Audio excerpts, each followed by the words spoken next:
xalqadii 11aad ee taxanaha kun habeen iyo habeen. haddii ay tahay markii koowaad aad tan kan soo booqanayso fadlan subscribe ka taabo, like tana saar, gambaleelkana daaro si ay ku soo gaaraan muuqaaladeeda cusub anigana ay dhiirigelin igu noqoto. iminkana daawasho wacan.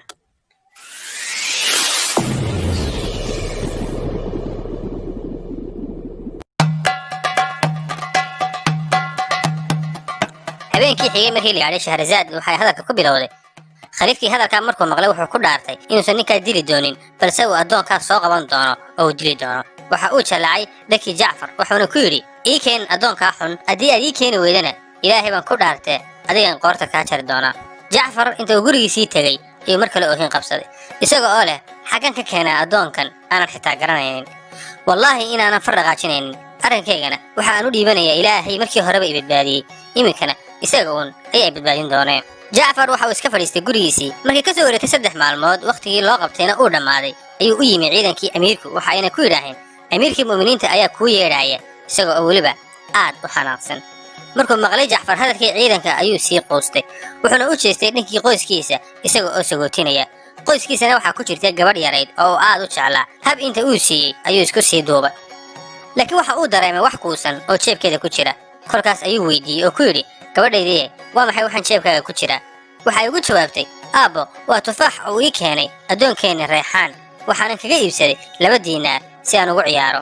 Jacfar markuu hadalkaas maqlay ayuu aad u farxay isagoo Alle u mahad celiyay, farxadna uu la ooyay. waxa uu wacay adoonkiisii waxa uuna weydiiyay xaggaad ka keentay tufaaxan. waxa uu isaguna yiri sayidkaygiiyow muddo laga joogo 5 maalmood ka hor aniga oo jid maraya ayaan tufaaxan ka qaaday wiil yar oo jidka ku ciyaarayay. markaan weydiiyay halku ka keenayna waxa uu iigu jawaabay hooyaday oo xanuunsanaysa ayuu aabahay uga keenay magaalada Basra 3 xabo oo tufaaxa, aniguna middan ayaan soo qaatay. markaas ayaan wiilkii inta aan garaacay in tufaaxii ka soo xoogay. markii uu Jacfar hadalkaas maqlay ayuu amar ku bixiyay in adoonka la xiro loona geeyo amiirul muuminiin Haarun al-Rashiid. sidii ayaana loogu geeyay adoonkii uuna ku badbaaday wasiirkii Jacfar. Haarun al-Rashiid ayaa la yaabay qisada meesha ka dhacday wuxuuna amray in diiwaanka la geliyay qisadan cajiibka ah si faca dambe ay uga cibro qaataan. Jacfar ayaa ku yiri khaliifkii haddii aad maqlahayd qisada ninka weershaha ahaa ama asqaraha lahaa kabatolaha yahuudiga kristanka iyo muslimka ka dhex dhacday sheekada lama yaabteen.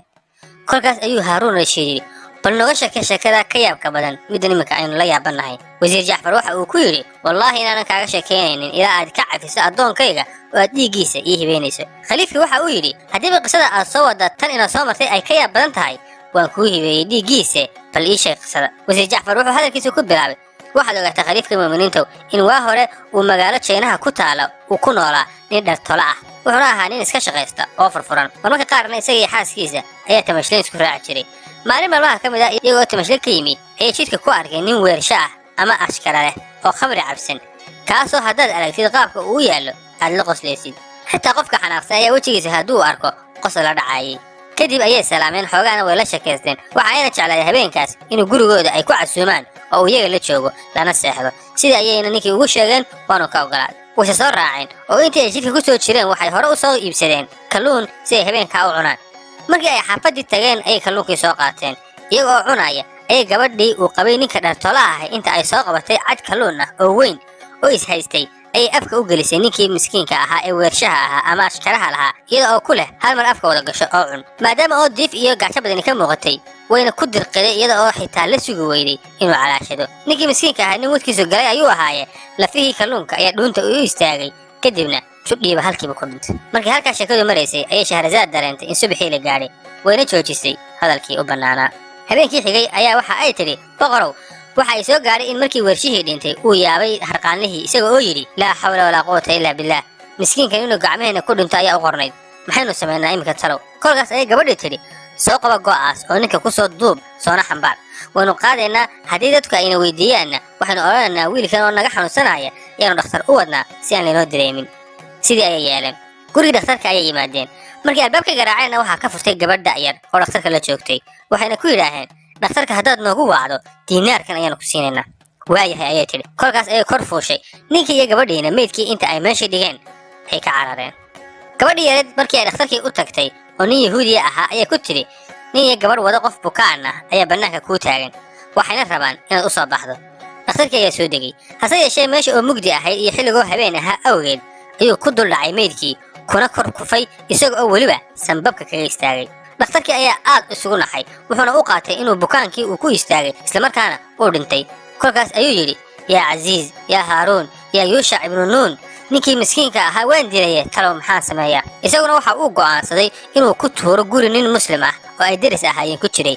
ninka muslimka ah ee yahuudiga ay deriska ahaayeen waxaa isagana nafta u keenay oo uu khaati bilaahi ka taagnaa tuug habeen kasta hadda oo u soo dhacda.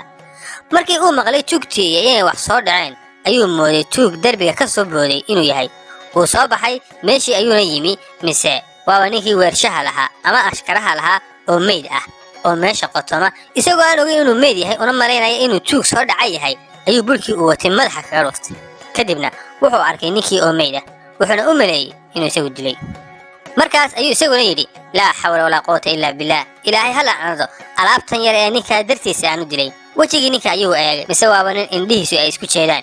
wuxuuna niyadda iska yidhi inaad weersho keliya tahay ma kugu fillaan weyde, markaasaad weliba tuugnimana kusii darsatay, allowna astur. kadib isna meydkii ayuu soo qaaday, waxa uuna ag keenay nin kristan ahaa oo dukaanle ah kaasoo dukaankiisu suuqa ku yaallay. meeshii ayuuna u qotamiyey sidii qof taagan oo kale. ninkii kiristanka ahaa oo khamri ka soo dhargay ayaa dukaankii ka soo baxay, waxa uuna arkay ninkan meesha taagan isagoo u qaatay inuu doonayo inuu dhaco. horena dhowr jeer ayaa loo dhacay, waxaana hayay ciil daran. kadib ayuu intuu ninkii meesha taagnaa dul yimi ayuu feer iyo laad la dhacay. siduu feer iyo laad uga waraabinayay ayaa waxaa ku soo baxay qaar ka mid ah waadiyayaashii suuqa, kuwaas oo ninkii kiristanka ahaa ka qabtay ninkii uu dilaayay. ninkii bay eegeen, mise waaba meyd. kolkaas ayay ninkii kiristanka ahaa xidheen, waxa ayna geeyeen gurigii barasaabka magaalada, iyadoo ninkii kiristanka ahaana la yaaban yahay sida uu nini feer ugu dhiman karo. markii barasaabkii loo keenay ayuu amar ku bixiyey in ninkan kiristanka ah qoorta laga gooyo, waxaana la geeyey meesha dadka qoorta lagaga gooyo. kadib qoorgooyihii ayaa isdiyaariyey. isaga oo qarka u saaran inuu qoorta ka gooyo ayaa waxaa meesha yimi ninkii muslimka ahaa oo ordaya, kaas oo leh ha dila ninkani waxba muu diline ee aniga idila, anaa ninkan dilay. kolkaas ayuu barasaabkii yaabay oo yidhi oo sidee ku dhacay. waxa uu uga warramay inuu ninkani xalay u soo dhacay, islamarkaasna uu burkan madaxa kaga dhuftay, sidaasna uu ku dhintay. isaga oo meyd ahna uu kiristanka dukaankiisa soo ag istaajiyey. marka aniga ninkan dilaye aniga hala ii dilo ayuu warkiisa kusoo koobay. kolkaas ayuu barasaabkii amar ku bixiyey in ninka muslimka ah la dilo. isagana markii tiirka lagu xidhay oo qoorta laga goyn rabay ayaa waxaa yimi ninkii yahuudiga ahaa oo ordaya oo leh war ninkan ha dilina waxba muu dilina, anigaa ninkan dilaya idila. kolkaas ayaa isna la weydiiyey oo sideetanna ku dhacay. wuxuu ku jawaabay aniga ninkan isaga oo bukaan ah ayuu xalay ii yimi, hase yeeshee maadaama ay meesha mugdi ahayd anigoona arkaynin ayaa sanbabka kaga istaagay, sidaas ayuuna ku dhintay. kadibna ninkan miskiinka ah ee jaarka ay ahayeen gurigiisa ku soo tuuray isaga oo meyd ah. markaa ninkan anigaa dilaye aniga hala ii dilo. barasaabkii ayaa markaas amar ku bixiyey in muslimka xaliga laga furo oo ninkan yahuudiga ah lagu xidho lana dilo.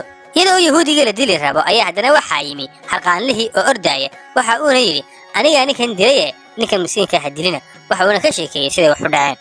kolkaas ayaa haddana harqaanlihii lagu bedelay yahuudigii, taas oo aad uga cadhaysiisay ninkii qoorgooyaha ahaa oo sugi kari waayey qof uu qoorta ka gooyo. dhanka kale ninkan weershaha ah ama ashkaraha lahaa ee meydka ahi waxa uu ka mid ahaa dadkii suldaanka la caweyn jiray ee ka qostin jiray, laakiin maalintii uu dhimanayay ayuu khamri inta uu cabay qasriga ka soo tegey. habeenkiina wuu dhaxay, taasoo keentay in suldaanku isweydiiyo xaguu ka dhacay. waxaana loo sheegay suldaankii inuu ninkii dhintay iyo weliba in dilkiisa loo hayo 4 nin. kolkaas ayuu suldaanka yidhi barasaabka ha loo tago hana la ii keeno dhammaan dadka dilkiisa loo haysto. iyadoo ninkii harqaanla ahi tiirka ku xidhan yahay misena qoorta laga goyn rabo ayaa waxaa yimi ninkii suldaanku soo diray oo ordaya, islamarkaana leh suldaanka ayaa dhammaantiin idin yeedhaya, taas oo mar kale ka sii cadhaysiisay qoorgooyihii oo tiirkiisa lagu xidhay 4 nin balse aan hal qofna qoorta ka goynin. markii ay suldaankii u yimaadeen oo siday wax u dhaceen uga wada sheekeeyeen ayuu suldaankii la yaabay arrinka iyo siday macquul ku noqotay in 4 nin ay hal nin iska wada daba dilaan iyagoo aan fahmin. waxaa hadlay ninkii kiristanka ahaa oo yidhi qiso aan hadda ka hor arkay haddaan kaaga sheekeeyo wax lala yaabo ma noqonayso. kolkaas ayuu suldaanka yidhi oo maxay ahayd qisadaas. ninkii kiristanka ahaa ayaa hadalkiisii sidan ku bilaabay waxaad ogaataa boqorow, anigu inaan ka soo jeedo qibtiyiinta Masar ku nool oo aabbahay waa reer Masar, wuxuuna ahaan jiray dilaal. hase yeeshee wuu geeriyooday, aniguna markii uu dhintay ayaan booskiisii galay oo hawsha meeshaydii ka sii waday, waxaana noqday dilaal kale. maalin maalmaha ka mid ah aniga oo suuqa jooga ayaa waxaa suuqa iigu yimi wiil aad u qurux badan, wuxuuna watay alaab uu iibinayay, taas oo igula heshiiyey inaan alaabta soo iibiyo islamarkaasna aanu faa'iidada kala qaybsanno. alaabtii ayaan maalintii oo dhan gadayay, waxaana soo xareeyey faa'iido aad u badan, laakiin waxaa soo hadhay qayb alaabtii ka mid ah. waxaana la gaadhay wakhtiguu ninkani deegaankiisa ku noqon lahaa. wuxuu markaa igula ballamay in badeecadda aan gado, isaguna uu 1 dirham qaato, inta soo hadhayna aan anigu qaato. sida ayaan yeelay. muddo ayuuna maqnaa ilaa markii dambe uu ii yimi wuxuuna ii weydiiyey lacagtiisii. kolkaas ayaan ku idhi waan kuu hayaa. wuxuu igu yidhi ii hay waan u soo laabanayaaye. markii ay bil ka soo wareegtay ayuu haddana soo laabtay waxa uuna ii weydiiyey kunkiisii dirham inaan u hayo ayaan u sheegay. kolkaas ayuu mar kale igu yidhi ii hay waan u soo laabanayaaye. wuxuu sidaa xaalku ahaadaba dhowr bil markii ay ka soo wareegtay ayaan lacagtii maalgashi ku sameeyey waxaana ka faa'iiday lacag badan. kolkaas ayaan go'aansaday inaan markan wiilka marti qaado maadaama uu qof fiican yahay sidoo kalena aan lacagtiisa wax badan ka faa'iiday. maalinkii dambe ee uu ii yimi ayaan ku idhi maanta aniga ayaad ii casuuman tahay laakiin wuxuu igu yidhi hal shardi ayaan wataa kaasoo ah in lacagta martiqaadka aad ka bixiso lacagtii aad ii haysay.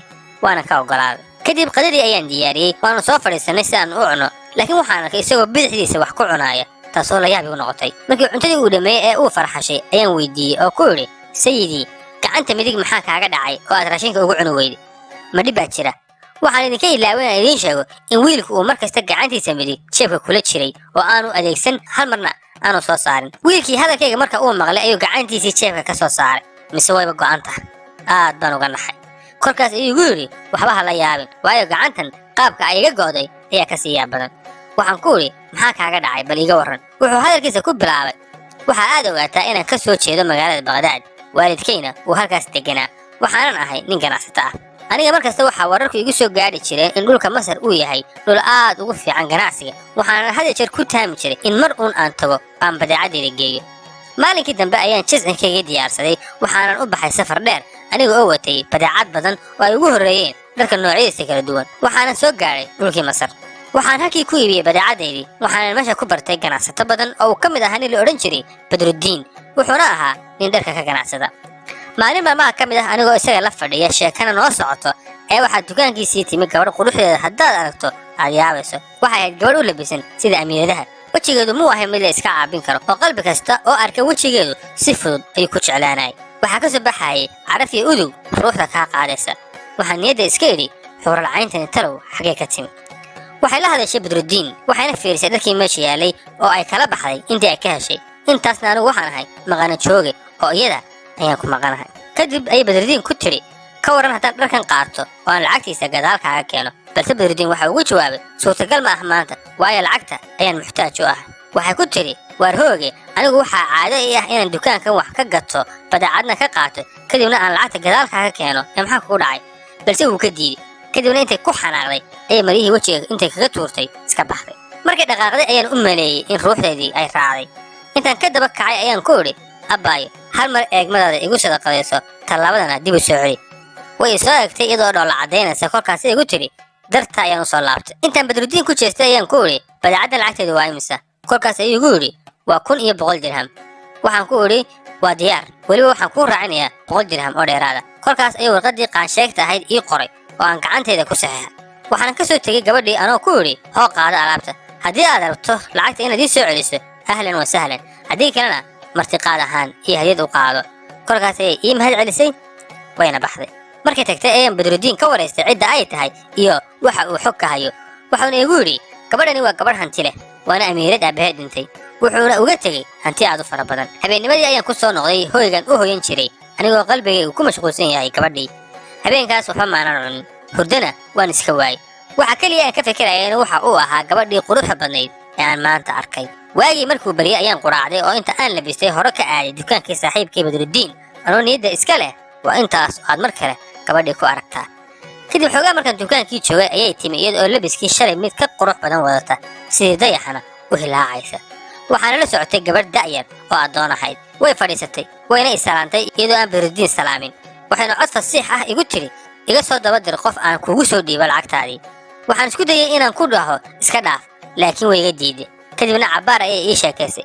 markay bixi rabtay ayaan ku idhi ma ku sii dhoweeyaa.